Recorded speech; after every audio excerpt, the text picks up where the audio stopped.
You there? Call you tomorrow. I hung up. The next day he called and told me to come over to his Midtown studio. The tape deck and an amplifier. If I wanted to hear some Red Dawn tapes, of course, all he had in the studio was a record player. My old lady Ann helped me take his stuff uptown and split because Dylan said he wanted to see me alone. Dylan began. I seen you around a lot, Al. Bob, let's have the equipment. Okay, I went over the speaker, asked him to disconnect it. He started unscrewing the terminals, had no lead on it. Let me do it, man. I did this thing. This little bit of play acting. The riff about not having a tape recorder in the studio was a clever player designed to convince me Dylan wasn't into recording conversations, but I didn't go for it and maintained my cool when it came to saying self-incriminating things. We began. What do you think of Tim Leary, Dylan asked? I think he's great, revolutionary, etc., mystical, national hero, Woodstock Nation. What do you think? I don't follow politics. How come I find newspapers in your garbage? Not my garbage. Mix all garbage together. Your politics, genocidal. A lot of people I talk to say, you know, the singer I'd interview, you support the war in Vietnam. Only did to get back at the freaks who wouldn't leave me alone in Woodstock. I don't think the fame thing. I don't think the what? Oh. Fame thing. Yeah, okay. Freaks find me everywhere. Get a long-haired wig. They never recognize you. Buy me one. Cash. That lackey was so conservative at the time. He did things together that Nixon later invited him to sing at the White House. Cash still goes out of his way to praise Nixon's genocidal policies at his concerts. Now, what should I say? That's past, or? No, you could say, you said. Well, I think I might have said that for him, but not for me. I might have said that for him, like, okay, so what but I don't think I should actually say that for him anyway. What should I say? I should say, too bad. Wait, that ain't good either, man. Like, what, I don't know what to say, man. So, what am I supposed to say? I mean, I'm not going to... Cash. So what do you think about Johnny Cash? He's your friend, right? Well, I can't even answer that, man. I mean, you know, Johnny Cash has been... I've heard Johnny Cash since I was a kid. Right, but things have changed. His music hasn't changed, man. I mean, I still listen to... I'm not putting Cash down that much, man. I'm saying at the time that, at the I dig him, man. time National Scotland was coming out, Cash was a very conservative musician. That's why Nixon invited him to the White House.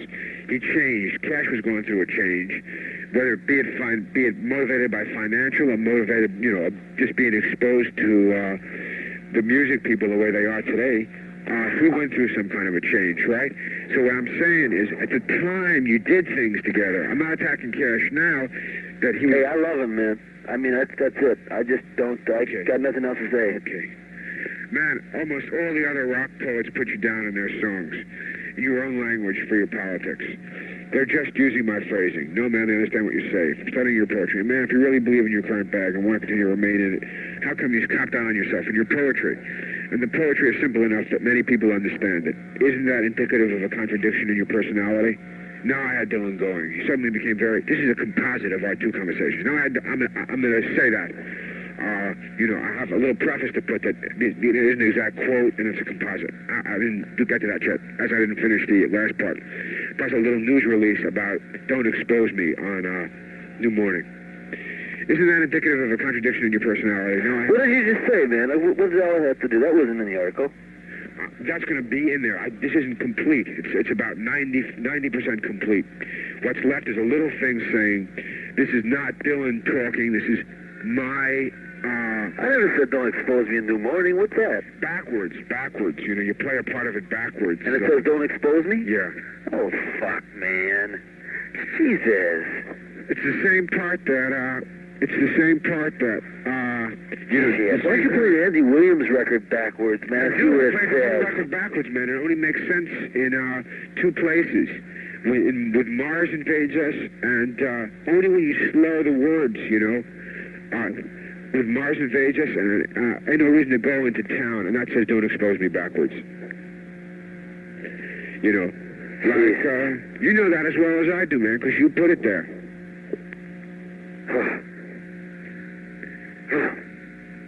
Okay, go ahead, man. They're just using my phrasing. No, man, they understand what you're saying the same way I do from telling your poetry. How come you cop down yourself in your poetry? And the poetry is simple enough that many people understand it. Isn't that indicative of a contradiction in your personality? Now I had Dylan going. He suddenly became very depressed and didn't say anything. He looked hurt. I almost felt sorry for him. What's that all all that shit, man? You just sort of slip in. That was was the second day. That other time, the second meeting, man, you just, after I said that, you just sat there and looked. I was thinking about something, man, if I ever just sat there. I mean, I don't... Cause and effect, man. When I say something, then all of a sudden you go into a fit of depression, man. No, man, I don't go into fits of depression. Well, I figured maybe I said something that hit him. Don't have them, man. Don't have them. You can print it, man, but it's a lie. No, that's not true, man. After I said that, you just sat there, and I said, hey, Bob, what's happening, man? Hey, man, haven't you ever just sat there? Not when I'm in a conversation. Did you ever hear reaction time, man? They do tests with people, you know, psychological tests. They say, okay, what do you think of this word? Boy, dog, you know, this, that, you know. Then they come out with a heavily weighted word, mother's tits, you know. And the guy says, oh, you know, something like this. You don't say. Okay, go ahead. Go ahead. I almost felt sorry for him. Hey, Bob, you okay, man? Okay. Like a lot of these cats are full of shit, putting you down for not doing anything when they don't do shit themselves. Remember, Al, I'm not like them. Not fresh out of college. I don't get that statement at all. That doesn't make sense, but that's what you said. Yeah, I don't get it. You said, remember, Al, I'm not like them. Well, let's just cut it right there. I'm not fresh out of college, man. That's just a... But you said fresh out of college. The next day, you said, Al, a lot of these kids are fresh out of college. We were talking about what you... All right, I think you took that out of context. It's dots. There's dots in between it. Okay. Man, you've been telling everyone my interpretations are way off. Let's hear you interpret one of your songs, then I'll interpret it, and we'll see whose interpretation is better. How about tonight I'll be staying with you? Okay, but I feel stupid. Throw my ticket out the window. So we're going...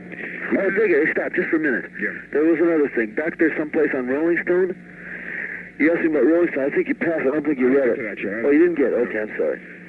Let's hear... Okay, but I feel stupid. Throw my ticket out the window. So we're down in Nashville, and the train was leaving. I didn't want to go. So I said, hey, man, didn't you once say hand me your money if you want to hand me a ticket? A concert in England. Yeah. It doesn't ticket symbolize money. A ticket is anything you want it to be. You mean your symbolism isn't consistent? It's as consistent as me. So isn't it money? It could be. Dylan then changed the subject. You sure you didn't write any letters about my race?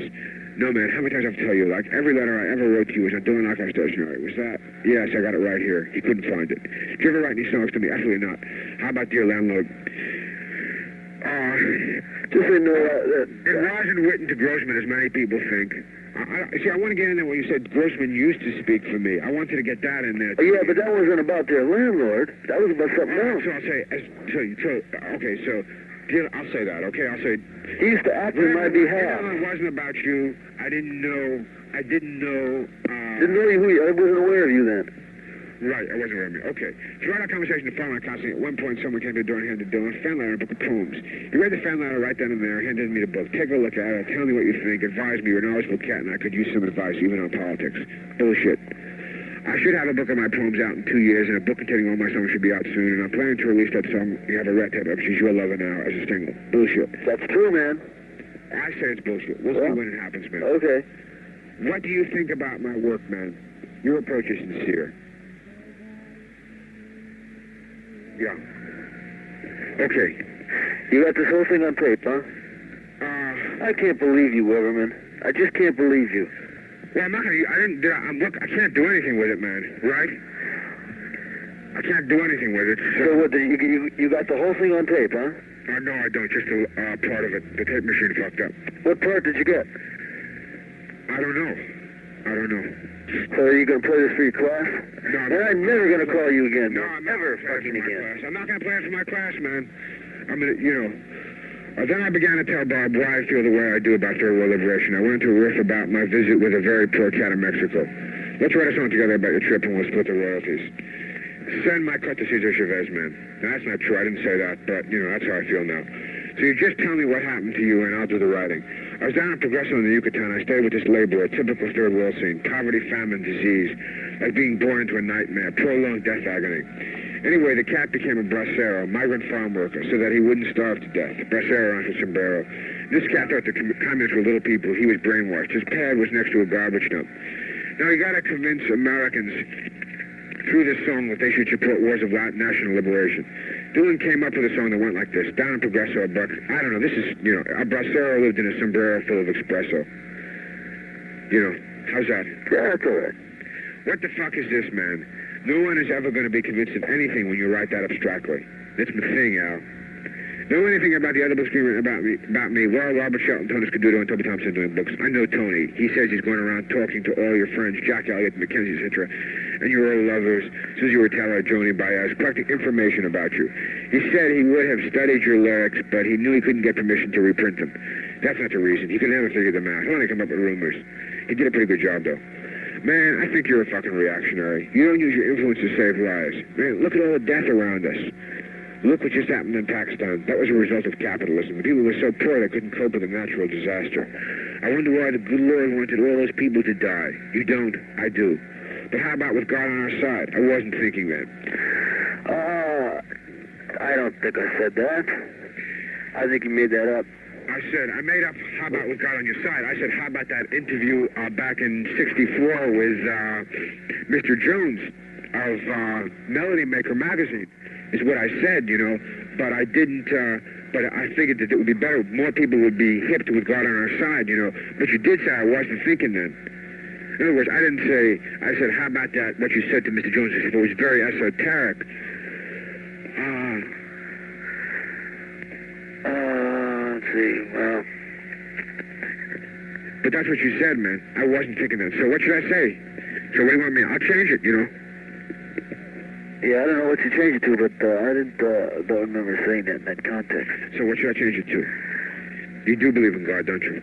Yeah, I sure do.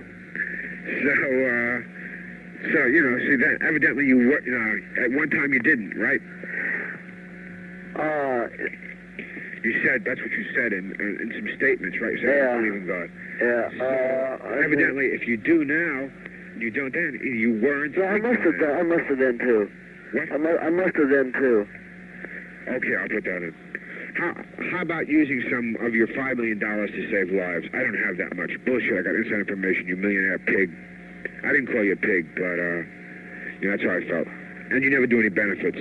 Then there's your apolitical lyrics. Everyone who heard Nashville Skyline said, Dylan's in a mellow head. He's singing about love. You cut your hair, cut off all your hair.